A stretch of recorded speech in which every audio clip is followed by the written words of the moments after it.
Hello, yes. These are the Sugar Ninjas, well, 3 of them. For the last couple of years, I've been publishing an all-girls sequential art anthology with comics and artwork and stories done entirely by girls. And these are 3 examples. And I want to ask you guys, as I walk around you, so you can actually see me without turning your head, why do you guys like to do stories with pictures? What's so great about that? And you guys are actually in college studying how to do sequential art or comics and drawing with words and pictures. Why? What got you into that? Nikki? I think there's something magical about storytelling that every person can really relate to. And I think it's through stories that we learn things.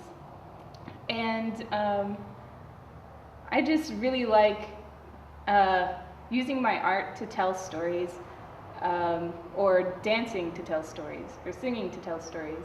I think any form of storytelling can And really... you actually do dancing. Yes, I'm a belly dancer. There you go. You know, so she's a comics artist. And in fact, when I was teaching comics, I learned that a lot of the students were like, I'm also this, I'm also that. Comics is one aspect of my storytelling coming out. Mm-hmm. You know, but that's cool. I like that. Hilary, what would you say? Make sure it's as good as what Nikki said. Okay, so why comics? I think there's just a drive in artists just to tell stories, and with their illustrations, it's really hard for me to describe why specifically comics. It's just, to me, it's so natural. It's like a natural thing for me to want to do, is to Well, I draw know, pictures like, of stories. in particular, like, with the 2 of you, and because we're about to ask Meg the same question, I know that you guys are almost more concerned with, in some ways, the story part than the art part. Like, the art's like, well, that's a function. Like, if I'm going to make a movie, I guess we're going to have actors in a set and all that stuff. And with comics, it's like, well, if I want to tell comic stories, I got to draw it.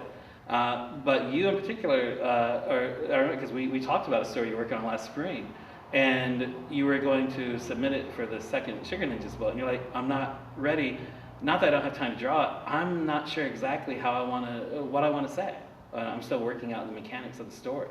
So that seems to be really big to you. Yeah, story is very big. I mean, art, it can definitely be, like, you can have the most beautifully drawn comic, but like the worst story, and I will just be completely unimpressed by it. Would you buy the comic anyway? Because you're like, it's so pretty. I love the artwork. Have you ever done that? No. So when you go to the bookstore, you're like leafing through it and you're like, no. You can tell. Because most people say, I don't know, if it isn't drawn great to begin with, I might not buy the book in the first place to read it. How can you tell, just by glancing through it, that it's like going to be a good story? I guess you'd have to read a little bit of Aha!